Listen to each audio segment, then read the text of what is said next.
Bonjour à toutes et à tous et bienvenue dans cette petite histoire du réseau local. Donc dans un réseau local, on a déjà au moins un ordinateur. Et un ordinateur tout seul, c'est pas très intéressant, donc on en a forcément un deuxième et un troisième et on peut en avoir beaucoup. Comment on les regroupe les ordinateurs? Quand on veut relier des choses, il nous faut des liens. Et dans le cadre d'une LAN, ce sont tout simplement des câbles. Chaque ordinateur, il va être branché au niveau de sa carte réseau à un câble. Mais comment on relie tous ces câbles pour faire un réseau? On pourrait relier les ordinateurs 2 à 2, comme ça, mais sur ce schéma, comment l'ordinateur 1 parlerait à l'ordinateur 2? Il faudrait que ça se fasse via l'ordinateur 3, pas très pratique.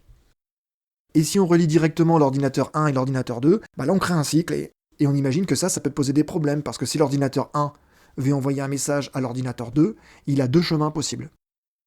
Pour éviter les problèmes, un réseau local, c'est structuré de façon vraiment très simple. Tous les ordinateurs, ils sont reliés à un matériel central qu'on appelle le switch.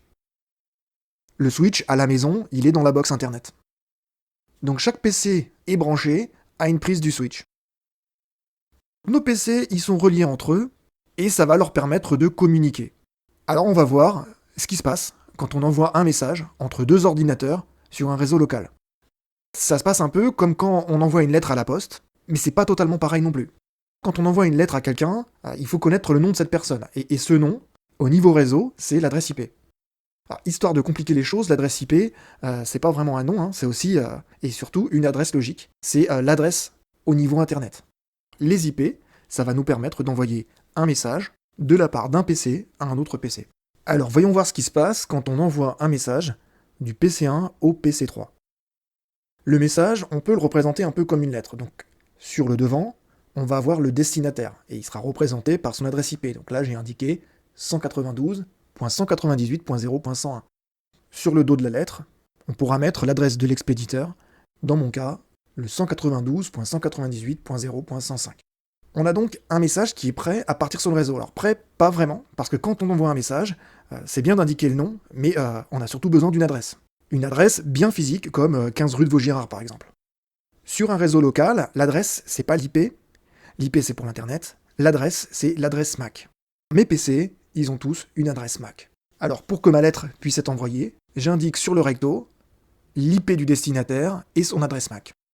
Avec ça, je vais pouvoir envoyer mon message du PC2 par le câble qui le relie au switch jusqu'au PC3, et le switch saura retrouver le câble qui correspond à l'adresse MAC de destination. Le PC3 ouvre l'enveloppe, il vérifie que le message lui est bien adressé, il reconnaît son MAC et son IP, il lit donc le message. Maintenant, on peut essayer d'aller plus loin. Déjà, comment le switch, il observe le réseau, et il apprend, au fil des messages qu'il voit passer, quel MAC on a derrière quelle prise. Donc s'il voit passer le message suivant qui part du PC1 vers le PC3, il saura que de l'autre côté du câble de la prise 1 se trouve la MAC 00C8 blabla, celle du PC1. Au fil des échanges, le switch, il va pouvoir compléter son annuaire, et voilà. Donc pour la prise 1, pas de souci pour le switch, il va connaître l'adresse MAC, juste en regardant passer le message. Mais comment sait-il quelle prise correspond à l'adresse MAC de destination? Les protocoles sont bien faits, le switch il ne peut pas ne pas le savoir. Et pour comprendre tout ça, il faut s'intéresser au protocole ARP, Address Resolution Protocol. En local, les machines, on l'a vu, elles s'envoient des messages d'adresse MAC à adresse MAC. Le souci c'est qu'au départ, une machine, elle ne connaît que son adresse MAC. En revanche, elle peut connaître l'IP de la machine qu'elle veut contacter. Et ça va lui permettre de partir à la recherche de l'adresse MAC de l'IP qu'elle souhaite contacter.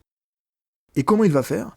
Le PC1, il va tout simplement inonder le réseau, il va envoyer via le switch à toutes les machines un message ARP qui va littéralement demander à chaque machine « Excusez-moi, est-ce que vous êtes bien la machine qui a l'IP que je cherche à joindre ?» Envoyer un message comme ça à tout le monde, on appelle ça du broadcast.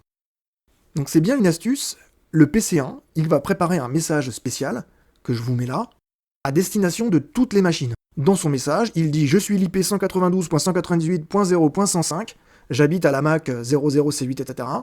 Si vous êtes l'IP 192.198.0.101, faites-le moi savoir. » Alors en vrai, il va pas envoyer à la MAC destination please tell me comme je vous l'ai indiqué. Il va utiliser l'adresse de broadcast, FF, que des FF, et le switch, c'est ce qui va lui indiquer que ce message, il est à destination de tous les câbles. Le message, il va atteindre toutes les machines.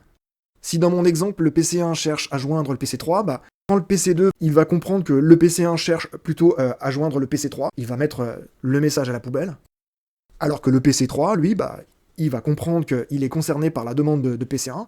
Il va mettre aussi le message à la poubelle, mais surtout, il va en préparer un en réponse, qui va littéralement dire au PC1, moi IP 192.198.0.101 que tu cherches, j'habite à la MAC adresse 88.2.56, etc. Si tu veux me contacter maintenant, tu sais où aller. Donc un peu plus tard, quand le PC1 va essayer de joindre le PC3, on n'a pas de problème, le switch, il aura bien connaissance des prises par lesquelles faire passer le message. Côté machine, on a aussi un petit annuaire qui est complété, c'est la table ARP, dans laquelle la machine, elle va conserver les associations IP adresse MAC. Sur un réseau local, comme celui qu'on a avec notre box internet, on n'a pas que des PC connectés à un switch, on a aussi des appareils qui sont connectés en Wi-Fi. Alors comment ça marche avec le Wi-Fi? Parce que nos devices connectés en Wi-Fi, ils sont aussi sur le réseau local. Donc ce qu'il faut voir, c'est que, à côté du switch, dans la box, on a un point d'accès Wi-Fi, un Wi-Fi Access Point. Et via ce point d'accès, les appareils peuvent se connecter. Et ensuite, le fonctionnement, il est similaire.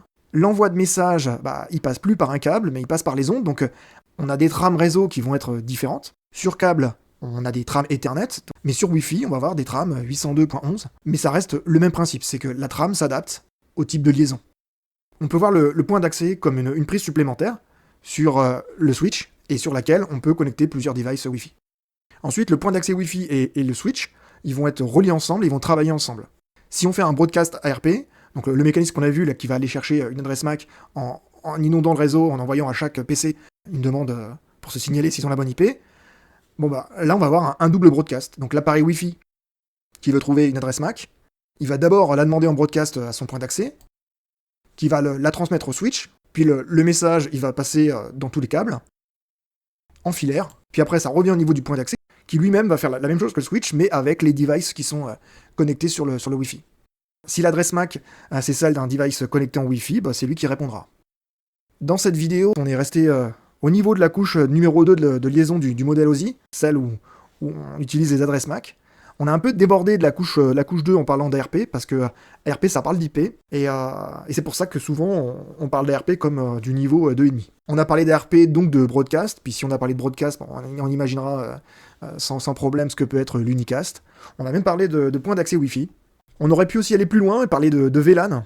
Et les VLAN, c'est quand on a plusieurs réseaux locaux qui cohabitent, avec des prises réservées sur le switch pour le VLAN 1 et pour le VLAN 2. Des réseaux locaux qui sont isolés les uns des autres et ils se voient pas du tout, sauf si on utilise un routeur, mais ça c'est une autre histoire. Alors merci à toutes et à tous, et à bientôt.